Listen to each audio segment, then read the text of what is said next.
Selamun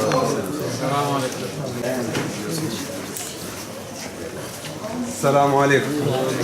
Selamun Aleyküm. Ama merhaba.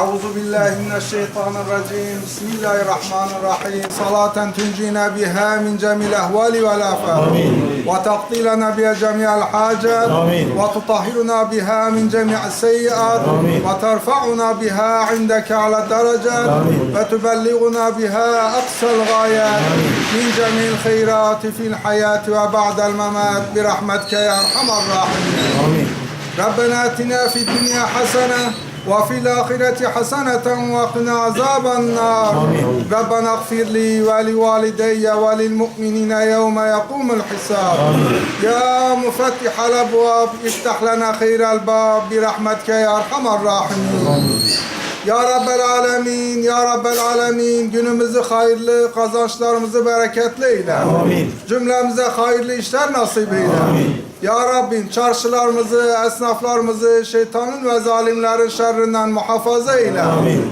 Ya Rabbim, hastalarımıza şifalar, borçlarımıza edalar, olmayanlara hayırlı evlatlar ihsan eyle. Amin. Ya Rabbim, anamızı, babamızı, bütün geçmişlerimizi affeyle. Amin. Üzerimizde kul hakkı bırakma. Amin. Bizleri borcumuzu öderken ve tahsil ederken kolaylık gösterdiğin kullarından eyle. Amin. Ya Rabbim, maddi manevi sıkıntılarımıza genişlik nasip eyle. Amin. Cümlemizi cehennemden uzak, cennete girenlerden eyle. Amin.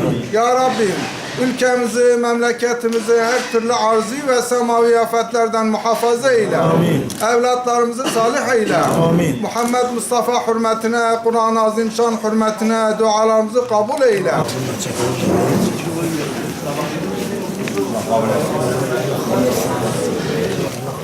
Senin de baba. Allah razı olsun. Allah razı olsun.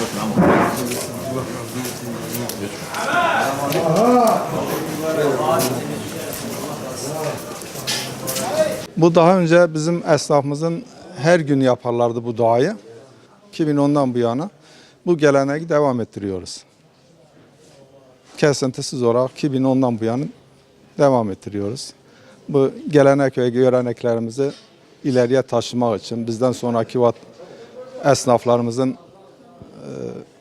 bunu devam etmesi için biz bunu şimdi devam ettiriyoruz. İnşallah bizden sonrakiler de bunu devam ettirirler. Amacımız burada birlik beraberliği sağlamak. Tüm geçmiş ustalarımızın ruhlarına birer Fatiha göndermek. O yüzden devam işte bu duayı tekrar ediyoruz yani. Bu ahili geleneği Anadolu'nun birçok illerinde icra ediliyor. Biz de bu ahili geleneğini burada icra ediyoruz. Yani ama işte bu gelenek göreneklerimiz bazen bazı yerlerde terk ediliyor. Artık zamanın çağa ayak uyduruyorlar. O yüzden kimse geleneğine göreneğine saygı göstermiyor ve geleneğini göreneğini yaşatmıyor. İnsan yani gelenek göreneklerini unutmaması lazım. 1980'den belli Eskici Pazarı'nda esnafım. O zamandan belli dua gördük ve çocukluğumuzda da evvelinden de çocukluğumuzda da dualar yapılırdı. Bir ara kalktı gibi sonra 2010 yılından sonra tekrar başlandı. Bunlar pazartesi, cuma olarak devam edildi. İşte pazartesi olunca dellallarımız var, simsarlarımız var. Çarşı esnafını duaya çağırırlar. Çarşı esnafı toplanır, dua yapılır. Herkes duadan sonra işinin başına döner, kısmetini bekler. Her türlü kaza belaların defi için, yani sıkıntıların defi için yapılan dua tabii ki etkili oluyor insanlar üzerinde.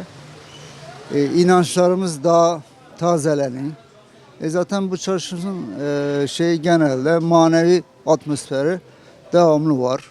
Yani buradan yetişen çok alimler vardır Eskici Pazarı'ndan. Urfa'nın kalbi demek yani. Adnan Menderes bile gelmiştir. Bizim bu kahvede oturmuştur. Çayımızı içmiştir. Tabii biz o zaman onları görmedik de büyüklerimizin söylediklerinden anlıyoruz ki bütün siyasi partiler buraya gelmiş. Çarşı yani tarihi bir çarşıdır. Tabii ki unutulmuştur. Yani yeni nesil bu çarşımızı tanımıyor. Ben çarşının dalalıyım. Pazartesi günü, cuma günleri burada dua olur. Hocamız bize der ki çarşının haftasını çağırır. Dua var diye gelir dua yapar. Yani ben gördüğümden beri, salamızın gördüğümden beri devam edeyim.